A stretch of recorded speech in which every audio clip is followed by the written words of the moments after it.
Episode start होता है और जैसे हमें इंटरव्यू में दिखता है। जैसे एक एडवर्टाइजिंग एजेंसी में इंटरव्यू कर रहा होता है।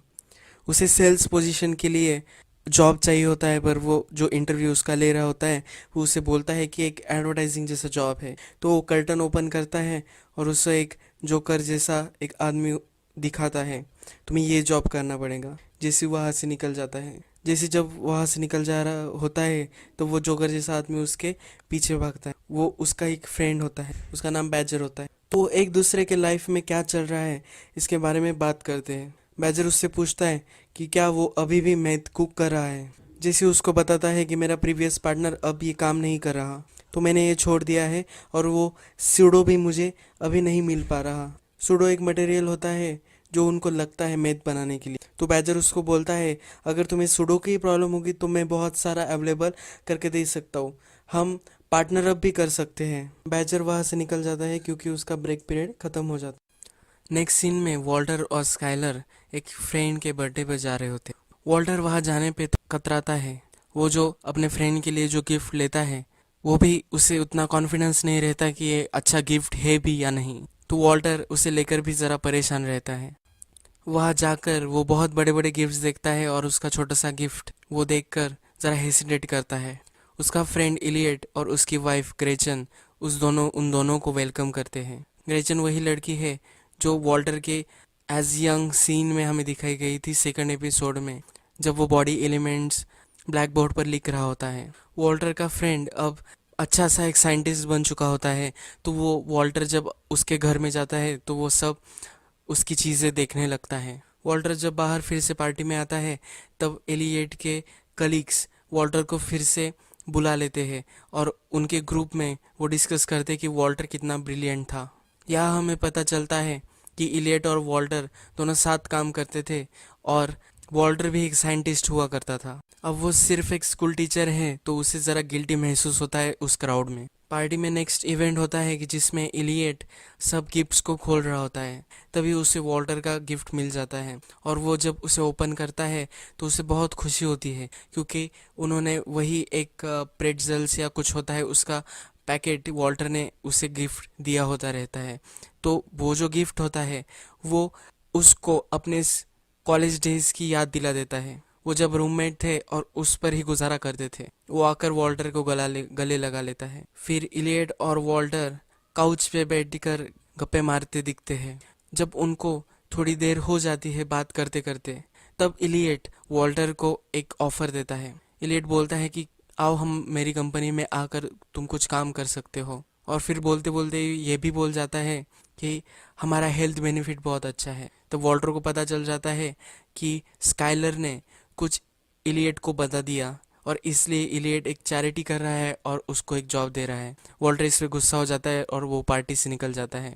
वॉल्टर और स्काइलर के बीच में थोड़ी सी फाइट भी हो जाती है। दूसरे दिन ब्रेकफास्ट पे वॉल्टर वॉल्टर जूनियर से तो बात करता है पर वो स्काइलर से बात नहीं करता। उसका गुस्सा अभी भी ठंडा नहीं होता। नेक्स्ट सीन में जेसी बैजर को बुला रहता है मैथ कुक करने के लिए। बैजर जब वैन में आता है तो वो सरप्राइज्ड हो जाता है कि बहुत अच्छा सेटअप जेसी ने बनाया है। बैजर सब वो सूडो लाता है अपने बैग में। बैजर जब फ्लैश के बारे में पूछता है तब जेसी बहुत ही साइंटिफिक तरीके से सब पॉट्स के नाम लेता है।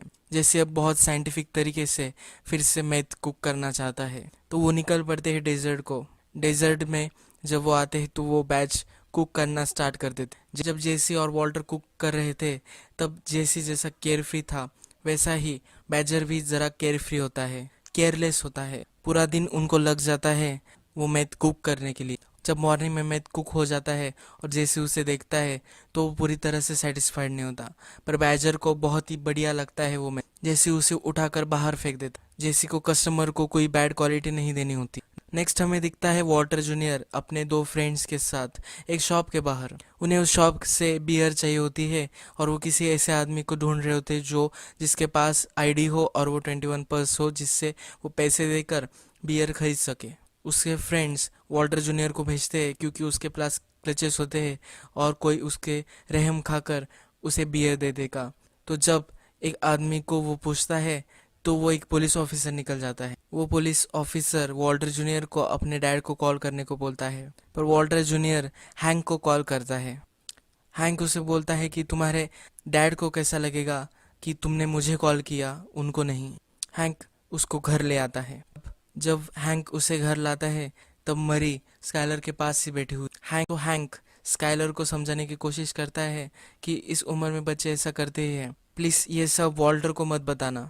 वॉल्टर को कैंसर है, इसलिए वॉल्टर जूनियर जरा परेशान है और इसलिए वो वीड, ये बियर, ये सब चीजें कर रहा है। फिर स्काइलर उसे सरप्राइज होकर बोलती है कि वीड तो वॉल्टर जूनियर ने नहीं किया था, वॉल्टर कर रहा था, वॉल्टर ने एडमिट भी किया था कि उसे वो अच्छा लगता है। फिर स्काइलर उनसे बोलती है कि हमें वॉल्टर को जरा समझाना चाहिए। जब मॉर्निंग में वॉल्टर घर आता है तब सब वहाँ बैठे हुए रहते हैं। वो सीन वही कट हो जाए और नेक्स्ट सीन में जैसे और एक जो बैच कुक करता है वो उसे चेक कर रहा होता है। वो उसे चेक करता है और फिर से डिसअपॉइंट, और वो फिर से उसे लगता है कि क्लाउडी, और वो बैच फेंकने ही वाला होता है। तभी बैजर उसे रोकने की कोशिश करता है और बैजर और जेसी में फाइट हो जाती है। जेसी बैजर को वैन से निकाल देता है और वैन ड्राइव कर ले बैजर को वही डेजर्ट में छोड़कर। हम फिर से वॉल्टर पर आ जाते हैं। वॉल्टर को सब समझाने वाले तो स्काइलर वॉल्टर की उसे ये नहीं ट्रीटमेंट की जरूरत है और ये सब खर्चा भी इलियट दे रहा है, तुम्हें ये पेंट कर लेनी चाहिए। और फिर हैंक उसे समझाता है अपने अटपट अंदाज में कि अगर ये फ्री में हो रही है तो ले लेना चाहिए, इसमें प्राइड या अपनी डिग्निटी, इस चीज़ों का ज़रा, इस चीज़ों के बारे में नहीं सोचना। वॉल्टर जूनियर उसे समझाता है कि मैं हैंडीकैप्ड हूँ, ये साल मेरे लिए बहुत ही हार्ड था, पर फिर भी मैं गिव अप नहीं कर रहा। तुमने बहुत जल्दी गिव अप कर दिया, कभी भी ऐसा गिव अप नहीं करना चाहिए। नेक्स्ट मरी की बारी आती है। मरी एक प्रोफेशनलिस्ट होती है और वो नर्स होती है, तो वो बहुत सारे पेशेंट्स वॉल्टर की तरह देखते, और वो बोलती है कि वॉल्टर जैसे बहुत सारे पेशेंट्स होते हैं वो जो कीमोथेरेपी या ट्रीटमेंट लेने से मना कर देते, पर फैमिली प्रेशर में आकर उन्हें हॉस्पिटल में होना पड़ता है, उनकी लाइफ बहुत ही खराब हो जाती है। तो इसलिए वो बोलती है कि वॉल्टर को जो डिसीजन लेना है वो ले सकता है, किसी का भी प्रेशर उसे नहीं लेना चाहिए। इस पर स्काइलर और मरी फिर से झगड़ा करने लग जाते हैं। वॉल्टर उन दोनों को शांत करता है और फिर वॉल्टर अपने बारे में बोलने लगता है। वॉल्टर बोलता है कि मेरे लाइफ में मैंने कोई भी डिसीजन खुद से नहीं ली और अब भी मुझे लग रहा है कि मेरे लिए सब डिसीजन ले रहे हैं। मुझे सिर्फ जीना नहीं है, मुझे मेरे घर पे रहना है, मुझे जो मैं काम करता हूँ वही काम करने हैं और मुझे लाइफ एंजॉय करनी है, सिर्फ जीना जीना नहीं हो। अगर मैं बेड पर पड़ा रहूँ और मेरी बीवी को मेरा सब डर्ट साफ करना पड़े तो ऐसे जीने का क्या मतलब। ये सब वॉल्टर बोलता है। अब यहाँ स्काइलर और वॉल्टर में एक कॉन्फ्लिक्ट हो गई है और उनका फाइट भी चल रहा था एक दिन से। तो जब नेक्स्ट दिन वॉल्टर उठता है और बेड पर स्काइलर, तो उसे डिफरेंट महसूस होता है और वो स्काइलर के पास जाकर बोलता है कि चलो ट्रीटमेंट। उसे अपनी वाइफ दुखी देखी नहीं। नेक्स्ट सीन में वो हॉस्पिटल में होते, उसका उनका इंश्योरेंस नहीं आने वाला होता है, तो स्काइलर वॉल्टर को बोलती है कि वो डायरेक्टली चेक एक्सेप्ट हो सकते हैं हॉस्पिटल में। स्काइलर उसे बोलती है कि एलियट से हमें चेक लाना पड़ेगा, तो वॉल्टर बोलता है कि मैं वो देख लूँ।